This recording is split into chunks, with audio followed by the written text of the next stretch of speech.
Normally I come on here and I give you guys a full lengthy SmackDown Live review, just like I do for Raw and NXT and pay-per-views as well.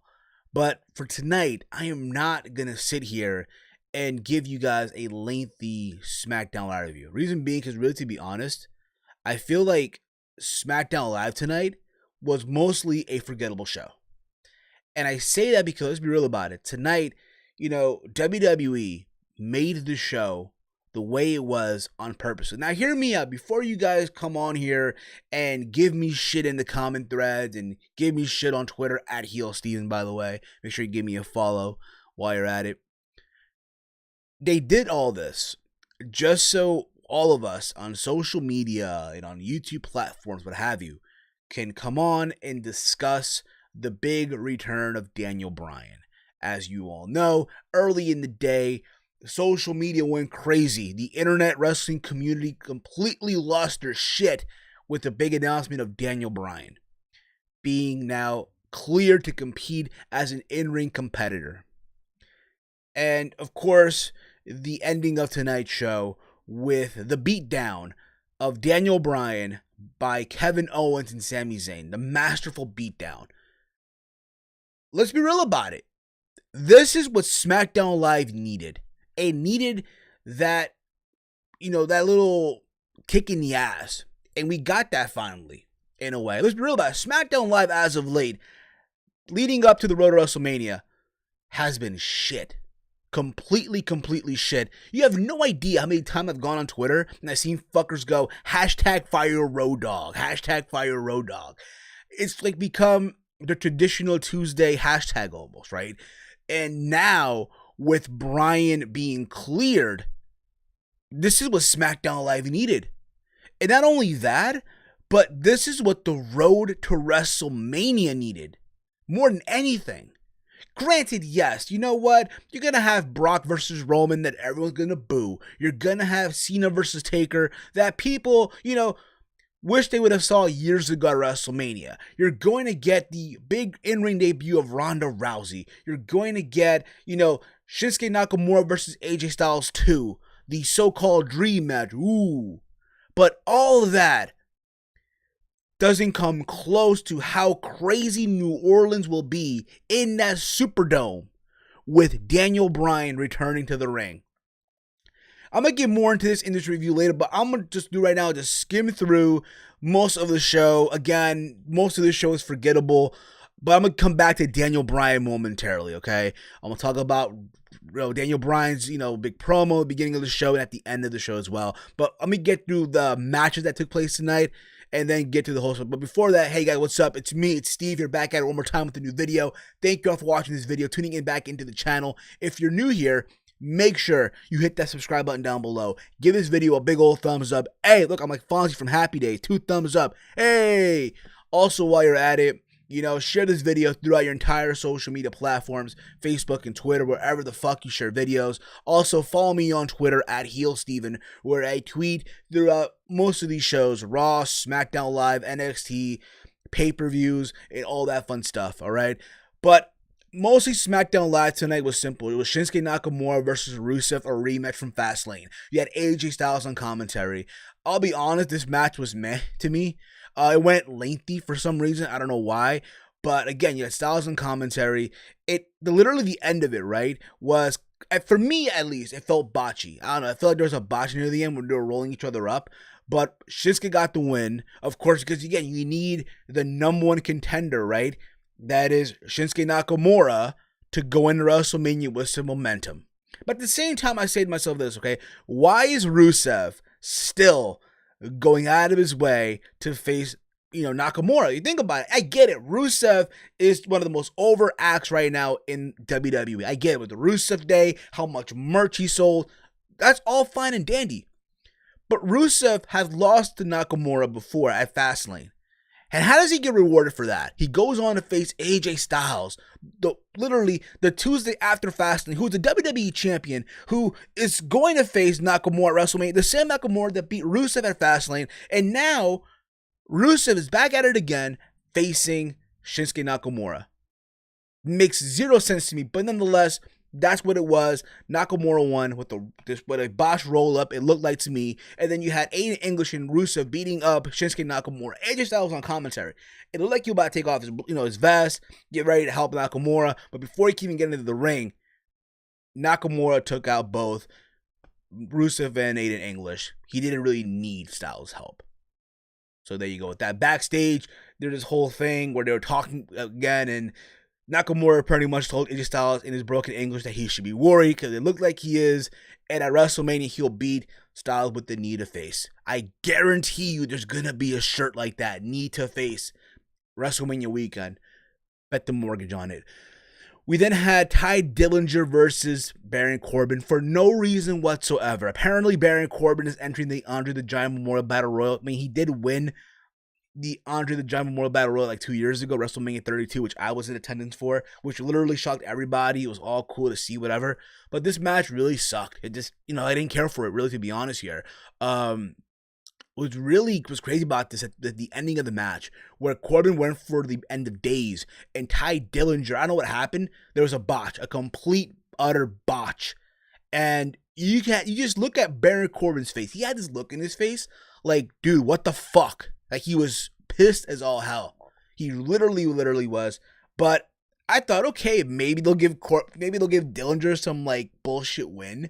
But no, they actually had Corbin throw Ty Dillinger outside the ring, beat him up, throw him back into the ring, hits him with the end of days for the 1, 2, 3. So there you go with that. People are saying that, oh, Ty Dillinger, what's he done to deserve this? He hasn't done shit. Let's face it. I would not be surprised. I'm going to say this right now, that he will be released. He'll hit the, releaseville come Mania week. Mania season's over. I don't even know. Maybe he'll go to Raw. I think, honestly, him going to Raw will be a huge benefit, but at the same time, it's like, if you're not doing shit on SmackDown, what makes me believe this fucker is going to do something on Monday Night Raw? Look at Kurt Hawkins. Hasn't won a single match in his entire fucking year. So there you go with that. We had backstage Natalya and Charlotte talking back and forth. They played a video package of Asuka, how no one can stop the Empress of Tomorrow, right?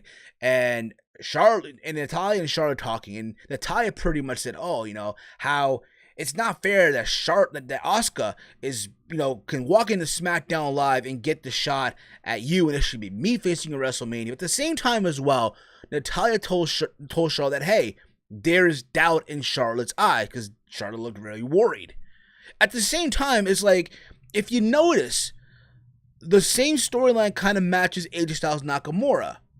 AJ Styles has this look in his face where there's doubt that he may not be able to beat Nakamura. You think about it, right? If you are a quote-unquote hardcore wrestling fan, right? You know your history, right? You would know they had a match before Wrestle Kingdom 10. Nakamura Styles for the IWGP Intercontinental Championship, where Nakamura did beat Styles, and you can go back to that. I doubt they'll mention that, but there's the whole worry, the doubt that, hey, he lost to Nakamura once, he could probably lose to him again at WrestleMania, which I think will happen. And in this case, here's Asuka and Charlotte. Charlotte is the queen, right? No one can stop the queen. But here's the Empress of Tomorrow, right? The Empress of Tomorrow, who's undefeated, beating everybody left and right. And all that, it should worry Charlotte. At the same time, I'm not big on the idea that, hey, here are these two champions, Charlotte and Styles, that are Americans, right? The two American champions that should be shaking in their fucking boots over the two Japanese stars that could beat them at WrestleMania. Kind of corny booking, but hey, it is what it is. They actually ended up having a match. I'm talking about Natalya and Charlotte. The match, honestly, was their match. Nothing really much into it, other than near the end of the match, Carmella comes out, teases a cash-in, right? She's in the ring, ready to cash in. Charlotte hits the big boot, and Natalya rolls her up for the 1, 2, 3, and she wins. And I know people think, oh, it's kind of corny, whatever, but at the same time, I'm going to say this.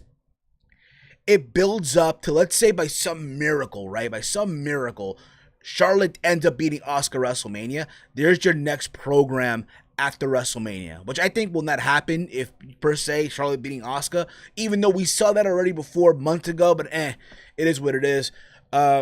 We had the Usos in the ring cutting a promo about how the Bludgeon Brothers changed the mix, but they would not be denied the chance at a WrestleMania moment, as we're pretty much going to see, I guarantee you, a triple threat tag team match. Maybe there's a tag team match between the Bludgeon Brothers and the Usos. Maybe the Bludgeon Brothers versus Usos versus New Day. Who knows, really? But guys, give me thoughts down below on that. We'll see happening for that at WrestleMania. But then we had Harper versus Jimmy Uso. The match really was just their match. There was some distraction by Eric Rowan at ringside, which caused Jey Uso the super kick on Luke Harper outside the ring. And it looked like, it really did, that Jimmy Uso was going to win, but no to no avail because Luke Harper ended up picking up the win. So there you go with that, with the discus lariat. So there you go with that. We had Jinder Mahal or Apu Mahal or Jinder My Balls. Shout out to Don Tony for the shout out to Don Tony for the Don Tony Kevin Castle show for that. Coming out to the ring, talked about how him being disrespected by SmackDown Live, right? But as you all know, apparently we have another match added to WrestleMania. It's going to be a triple threat match between Randy Orton defending the U.S. Championship versus Bobby Roode and Jinder My Balls. Jinder Mahal, I'm sorry. So that makes it 12 matches at WrestleMania. Holy shit. 12 matches at WrestleMania.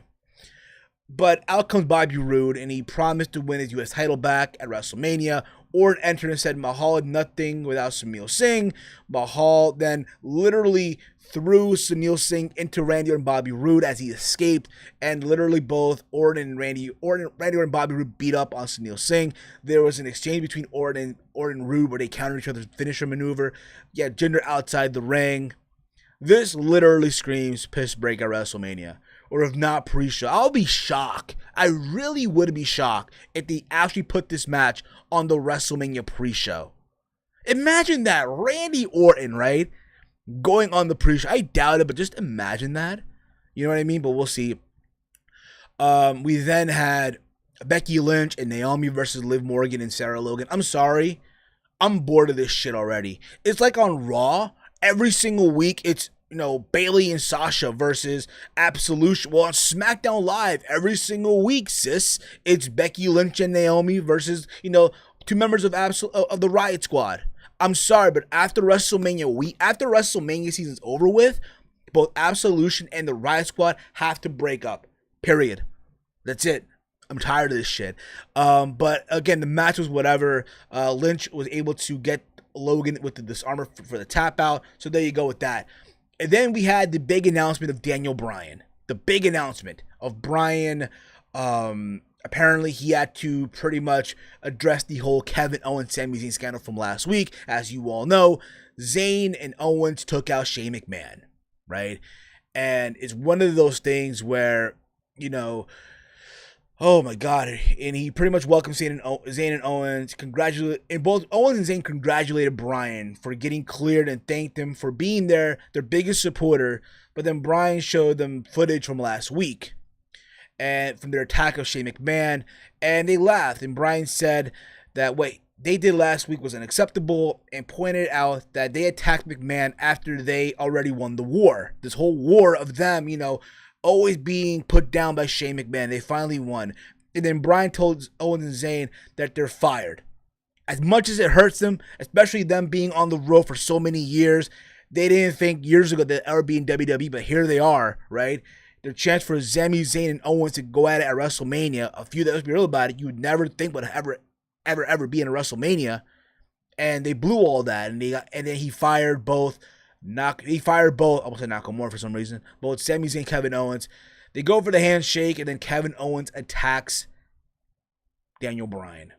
And so does Sami Zayn. But there's moments in this thing, right, where Bryan counters. And Bryan does his usual drop kicks in the corner, does the yes kicks, and everyone's going crazy for this. Everyone's chanting yes, yes, going crazy, losing their mind, because, oh my God, it's the first time in a long time that we're seeing Bryan taking bumps, Bryan doing in-ring maneuvers here, but eventually, Sami Zayn gets in there and just takes out Kevin Owens, and Daniel Bryan, and both Bryan and Zayn take out both Owens and Zayn take out Bryan here, and they're beating him up. Haluva kicks, a powerbomb on the apron. They literally made this seem like, oh my God, this was terrible. Like, holy crap. Well, you thought what happened with Shane was bad? This ain't none. And it's crazy. Everyone was just completely booing the hell out of Kevin Owens and Sami Zayn. This is what we call ultimate heel heat. And I loved it. I loved it. Because think about this, right? Any person attacking Daniel Bryan on his return, being cleared of the ring, all that fun stuff, you'll be now the most hated person in the company. I'm not saying the same level of Tommaso Ciampa on NXT, but you kind of get the gist. Now, what I'm seeing now at WrestleMania, without a shadow of a doubt, it has to be Kevin Owens, Sami Zayn versus Shane and Daniel Bryan. That has to be the match. I guarantee you, next week, Vince McMahon will come out and make the match official. And that will be Bryan's first match back after being gone for 2 years, 3 years almost. But let's get back to Daniel Bryan finally being cleared, the big announcement, all that, how he kicked off the show with him in the ring, talking about how when he was gone, right, he felt depressed, how he had support from everybody, but he just felt depressed, and how his wife, Brie Bella, motivated him to keep fighting, go to every specialist to get cleared, and keep going, to keep fighting for his dream. And now here he's back. And here's the thing about it, like, yo, I'm happy for Daniel Bryan. I feel like his career was cut short due to injuries. I understand that, but they finally cleared him. And I'm just happy for the guy. I feel like it's one of those things where, you know, it just writes itself how crazy things play out. And it's the thing that all of us have been wanting to see happen again. Daniel Bryan come back. Even I'll be real about it, okay? I'll be honest. If you were to tell me to make a choice between Daniel Bryan coming back to wrestle again or CM Punk coming back for one match in WWE, I'm going to choose Punk over Bryan. Okay? But that being said, just now that Bryan is back, think about the matches you can make in WWE now with Daniel Bryan. Especially on SmackDown Live. Daniel Bryan versus Kevin Owens. Daniel Bryan versus Sami Zayn. Daniel Bryan versus Ty Dillinger if they ever actually use him right. Daniel Bryan versus Bobby Roode. Daniel Bryan versus Shinsuke Nakamura. Daniel Bryan versus AJ Styles. Someone fucking like, you know, what am I watching here? You know what I mean? Even on Raw, you know, Daniel Bryan versus Seth Rollins, Daniel Bryan versus The Miz. And how crazy is that? The Miz, right? Think about it, when they were both on SmackDown, right? Last year, 2 years ago, on the whole Talking Smack, when they were both, you know, arguing back and forth, and you're wondering to yourself, it was great and all, but it sucks that they'll never have the match. Now you can have the match. If anything, I had the match by SummerSlam. You can do that match at SummerSlam, Bryan versus Miz, right? And how crazy it will be when Bryan does the yes kicks on the Miz, and everyone just loses their fucking minds. Just think about that for a minute. Or, you know, Bryan versus, say, people at NXT, Johnny Gargano. Bryan versus, you know, a Aleister Black. Bryan versus a Andrade Cien Alma. Bryan versus Adam Cole. Bryan versus Ricochet. Bryan versus EC3. Bryan versus Hideo Itami, who I think really needs that match because, let's face it right now, Hideo Itami and 205 in that tag team division ain't cutting it. Hell, even Hideo Itami versus Cedric Alexander is a match I would not mind seeing. Hell, fuck it. Daniel Bryan versus Drew fucking Gulak. Let's go, bruh. For real. Let's fucking go. You know, there's all these matches you can make now with Bryan coming back. And it's crazy to think that we thought we'd never see. You know, it's crazy too. Early in the day, as I was making dinner, I was listening to Sam Robert. Apparently, Sam Robert did like a 1 hour, you know, YouTube live show talking about Bryan coming back. And he really pointed out something that is really, really true about it. You know, Daniel Bryan's career can be based on a real life movie. You know, the beginning of the movie is like, hey, him being told he will never make in WWE. All his life, we want to be a pro wrestler, but people thought he would never make it in the business. And he goes to Ring of Honor and the Indies, which is great, fine, and dandy, but the reality is you'll never make it to WWE. And he makes it to WWE. And he goes through all the bullshit, all the crap, being fired in 2010 because of choking out Sam Roberts, going on the indie circuit again, being brought back to WWE, getting the support of the people. And then, you know, winning championship, winning the world championship at, you know, back at TLC 2011, right? 2011, losing the championship at WrestleMania 28 to Sheamus in like 18 seconds. How that alone pretty much did more favors for him than anything. Starting the Yes movement, going on to face Cena, going through the Authority, winning the championship at WrestleMania. And then he gets injured, right? He gets hurt. He has to relinquish the championship. And it's one of those things where, hey, we thought he will never see him again, but he comes back with the Intercontinental Championship at WrestleMania 31, and then it gets cut short again because of injury. He's out for an entire year. He has to retire. So there's all these moments, and then there's the drama of the bullshit where he had to like sit on the sidelines, be stuck to wearing a suit and tie, being some type of authority figure on a TV show, which he never really wanted to be. How he so badly wanted to be in the ring, but at the same time, he meets the love of his life. He has a family. And now he's back. This literally writes itself if this was a movie completely. And I said this early in the review. You know, WrestleMania weekend, WrestleMania as a whole has gone to a different direction now. Let's be real about it. Yes, we're going to have Styles Nakamura. That's going to probably steal the show. You're going to have Cena versus Taker, which is great and dandy all you want. You're going to have Roman and Brock, which I guarantee everyone's going to boo the fuck out of. Completely. You're going to have Charlotte and Asuka, Ronda Rousey making her in-ring debut. But all of that right now doesn't come even close to how crazy New Orleans will be when Daniel Bryan, returns to the same stadium, the same city, the same event where he had his biggest career-defining moment 4 years ago. And he's coming back 4 years later in a match. The yes chants, all that in that stadium is going to be fucking insane. I can't wait to see it. And like I said earlier, this is what SmackDown Live needed. That kick in the ass again. But at the same time, when Bryan was taking all those bumps, I kind of cringed a little bit. I'll be real with you as well. Because I feel like why taking the Haluvik and the powerbomb, I was like, ugh. But at the same time, the last thing you want to have happen, oh, he's getting hurt again. But nonetheless, guys, you know, again, I felt like SmackDown Live tonight was a show that was forgettable. On purposely, just so we can talk about Daniel Bryan. Welcome back, Daniel Bryan. And another match too that really slipped my mind, believe it or not. Daniel Bryan versus Roman Reigns. Just so people can start booing Roman again. And it writes itself too in a way, right? But we'll see where that goes as well. Guys, give me your thoughts down below in the comment thread of this video. What matches you want to see from Daniel Bryan now that he's back in WWE and all that fun stuff. Make sure you follow me on Twitter at HeelSteven, where I tweet throughout Raw, SmackDown Live, NXT, and all that fun stuff. If you're new to the channel, hit that subscribe button down below. We are almost at 1,600 YouTube subscribers. So let's get there before WrestleMania. That'd be so fucking awesome. It really, really will. And I'll be back tomorrow morning for my 205 Law review. I'm going to try to do one tomorrow morning because apparently I might be snowed in again because we're getting this fucking last nor'easter, I hope. And I'll be back tomorrow as well for my NXT review. So make sure, again, you're subbed to this channel, hit that bell icon, be notified when I upload a video, when I go fucking live, every single fucking time, you mother flowers. And as always, hate, comment, and subscribe. Until next time, it's me, it's Steve. We're on the road to the YesOMania, so let's do it. Yeah.